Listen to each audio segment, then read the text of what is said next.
So, hindi ko pa bibigay yung ano. So, basically, yung 45 kasi na natitira, yung 40, yung 45 yung dapat ibang kumain ko mula sa ACI, kasabay mo, makukuha ko bukas na pera. Uubusin ko. Uubusin ko sa akin yung kaya ko na utang ko sa credit card.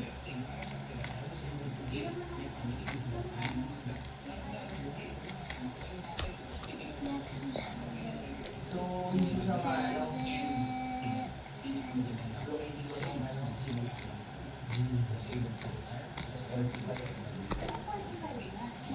Yung natitirang pera dun sa account natin. After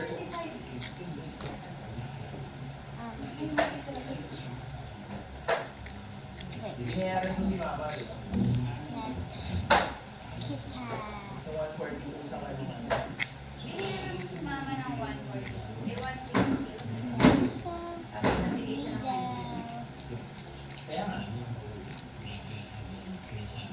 Pumasok na kay 90. Oo. Kuha niya na 90. Pinuha ko yung 140. Yung sa dalawa sa roles. Ginawa ko na sa akin.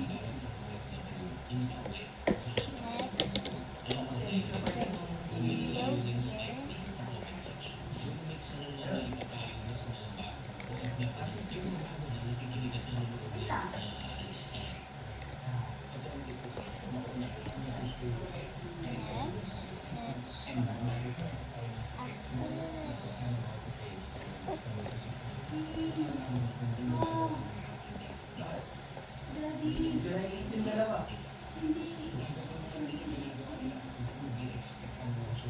Sabi niya, 9 tayo by last 8 tayo by last time. Hindi nakasabi.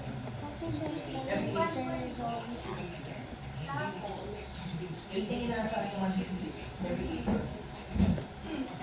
Si Ma'am Christy yung ano, yung nagkatulad sa akin kahit hindi talaga dapat. 8 tayo na babae ni Mama. 8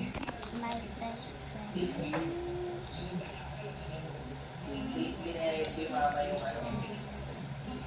Yung tayo pa nga eh. Tumalon. Oo, dapat yung dito eh. Tumalon nga eh. Diba? Hindi, tumalon sa last time pero okay na yun. So basta June 9, so basically, July 8 talaga, every July 8 yun. So basically, yung 40, technically may 45 na natitira. Yung 42, kinuha ko doon. Ako bayad sana sa bangko, pangkulong sa akin, pambayad ko sa bangko bukas. So hindi 42 yung makukuha ko.